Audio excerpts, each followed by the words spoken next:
He can cook a shoe and it'll taste delicious. You don't even have to bring your own, he says. And that's neat. It's Tom White. This is Teaching to the Test Pattern.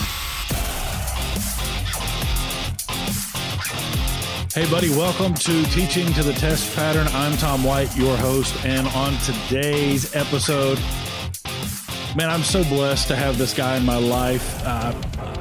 I found him as I was looking for some stuff many, many years ago, and my first introduction to him, he was broadcasting a crew event for Harvard from a boat. It was ridiculously cool, and since then, I've met him several times. We've talked at the Sports Video Group College Summit for the last several years. We've talked online. We've talked on Facebook. He is who I go to when I have some real crazy ideas, because he can figure out how to make it work. And it's Imry Halevi from Harvard University. When he said he would do this, I was like, okay, great. This is awesome. I'm so excited because he thinks about video production in a way that is very unique and different, and he challenges himself and he challenges his people. When you find out how many people work at Harvard University on their sports productions, paired with how many sports they cover, as well as how many broadcasts they do, you're going to be blown away. So that's in this episode. In the next episode, we talk more about the future of video production and technology and that kind of stuff. If your future is a better production setup, Amitrace, AMITRACE.com. They can get you where you want to go. Here's how it works. Go to their website, look around, go to their contact us page, fill out the form. They're going to reach out to you. You're going to say, hey, here's what I want to do. They're going to come up with a custom idea for you on how to reach those goals. It's that simple. Don't try to do it yourself. Don't be an idiot. That's what I was. I did it myself. I kick myself regularly because there are things that I bought that I don't want now, and there are things I didn't buy that I should have. So definitely go check those guys out, AMITRACE.com. And while you're doing that, here's the rest of the episode with Imry Halevi from Harvard University. Hey, I am here with a good friend of mine from Harvard University, Imry Halevi. And Imry, if you would just kind of tell us who you are, what you do there at Harvard. Sure. So I am an assistant athletic director and director of multimedia and production. That means that I'm in charge of all video endeavors within Harvard University's Department of Athletics. That's live broadcasting, that's TV negotiations, that's content creation, that's archiving and digitization. It's everything that has to do with video and visual storytelling. Excellent. And how long have you been at Harvard? I've been at Harvard 7.5 years. Excellent. And what got you? How did you get started in video production? I've always been interested in video production. It's something that's appealed to me. I went to a very small high school in a very small town in Israel, which is where I'm from. There was no video production department, no video production at all. It was also the 80s, so video production was a luxury, if anything. But as I was getting older, I realized it was a thing, and I started playing around with some basic editing. So it's always interested me. Where it really turned to something more meaningful is college. I went to college at Boston University in Boston, and that's really where I got my first chance to play with actual video editing and live streaming and really get my hands dirty with what we see as video production today.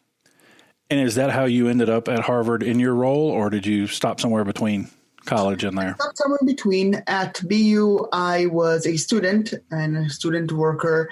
And while I was at BU, they opened a brand new hockey rink. Hockey is the big league. Ice hockey is a big sport at BU. And they used to have this old rink. They opened a new rink with a center-hung video board, which back then was a huge, huge advancement. And they showed me into their control room, which today would be ridiculous. It was all black and white CRT monitors with analog. It seems ridiculous to me now, but back then when I saw it, it was incredible. it's like I was in heaven, and I knew immediately I wanted to go back there. And so I started interning at this arena, learning some of their production and how they put stuff on video boards and how they worked with their video systems. When I finished at BU, I went to Northeastern University, another university in Boston, where I got my MBA, Master's of Business Administration in Marketing. And while I was there, I reached out to the athletics department and just a cold email and said, hey, this is who I am, just came from BU, they just got this video board. I have some time, this MBA is not taking up my whole time, if you need any help. And I got a response back really quickly. And the guy from the athletic department said, as it happens, we have a rink that just got a brand new video board and no one knows how to use it. Would you be interested in coming on board and helping us out? And I said, sure, that sounds like something I could do. And I took on my first year, I took on video board operations at Northeastern for hockey and basketball. And then as it became less of a part-time job and more of a full-time job at Northeastern, I also took on all streaming operations for all their other sports. So not just hockey and basketball, but everything else they had. And I was there for 4 or 5 years. And then I got a call from Harvard saying, hey, we are also looking into this. And would you be interested?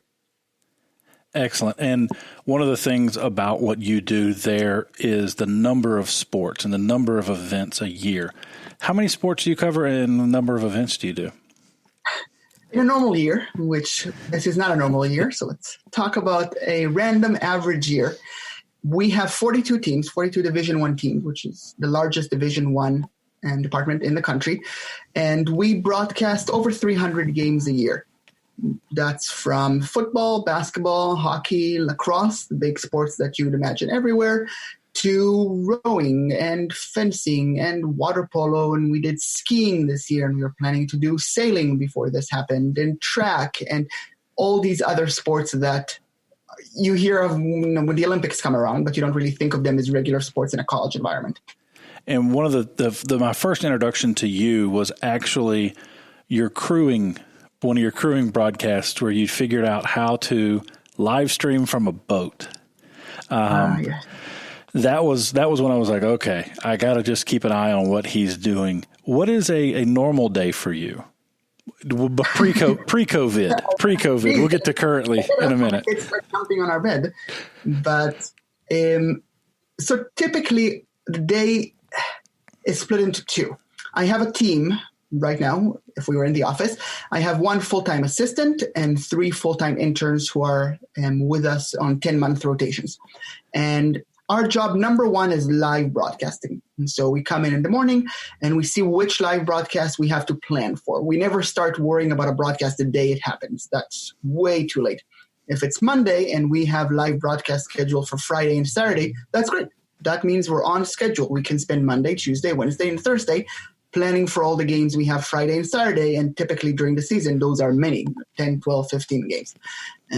And so we plan for those. We figure out equipment we need. We figure out crews we need. We figure out stories we want to tell and any graphics that go with them.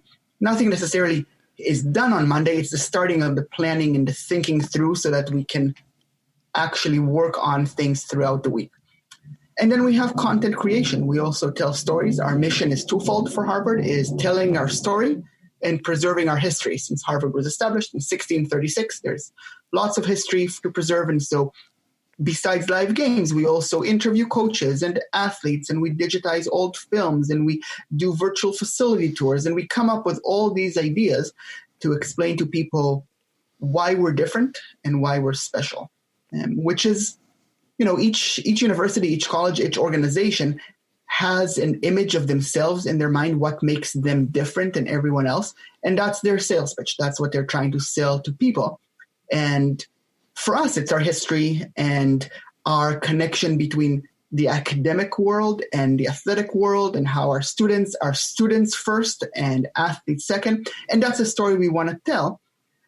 For other universities, that might be different. And so we try to focus on what sets us apart. Name recognition is not something we have to worry about. Some universities, when I was at Northeastern, we had to jump up and down all the time just to tell people we're there, pay attention to us.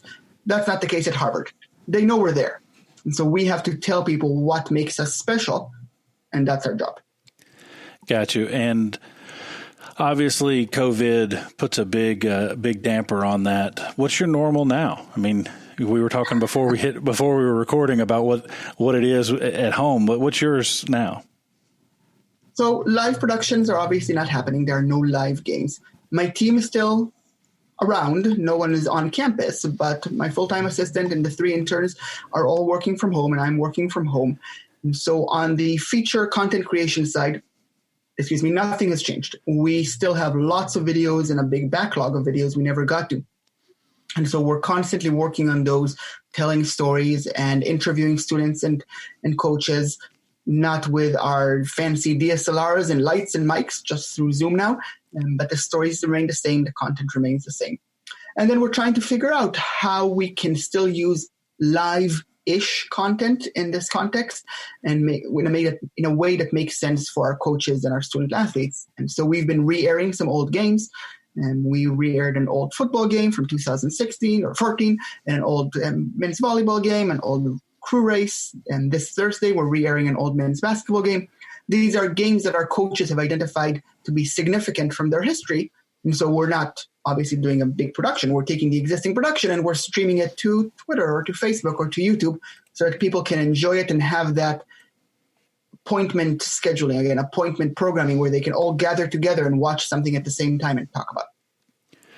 Do you think that this current situation, I had an interesting conversation with somebody last week about the outcome of this long term. Do you think that this situation is going to allow us to create more content, sacrificing, you mentioned the fancy DSLRs and those things, sacrificing those things in terms of, in exchange for more better stories? Do you think that is potential coming out of here?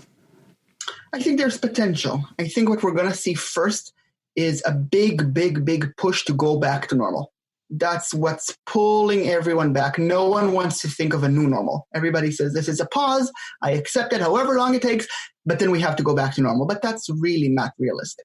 It's going to take a very long time until sports are really, really back to what we're used to having them. And even then, the budgets are going to be much tighter, staffing, resources, everything across the board is going to be much tighter. And people are going to have to be more creative. And so, yes, do you really need that DSLR, or can you just interview someone remotely? Do you really need a crew of 50, 60, 70 people to broadcast a football game, or can you do it with fewer people? A, because they might need to sit further apart, and B, because you're thinking about it more efficiently because, adding an 8th camera or 9th camera, the marginal addition to quality there is really minimal. So I think we have an opportunity here, if we think about this the right way, to create a lot more content with significantly fewer resources. Teaching to the test pattern. I think that's something that we as educators have to think about moving forward is what is going to be different in our lives with the changes in the economy, the changes in technology, the changes in budgets. And I think Imry did a good job there of putting that as blunt as he can, and that, the 8th, 9th cameras aren't really going to add that much to a show. So, find more creative ways to tell stories, find more creative ways to broadcast things. I think that's a very, very, very good point there by Imry. Make sure that you listen to part 2 of my conversation with Imry. It's available right now wherever you get podcasts. Thank you so much for listening. Have a great day. And as always, go make some awesome. Teaching to the test pattern.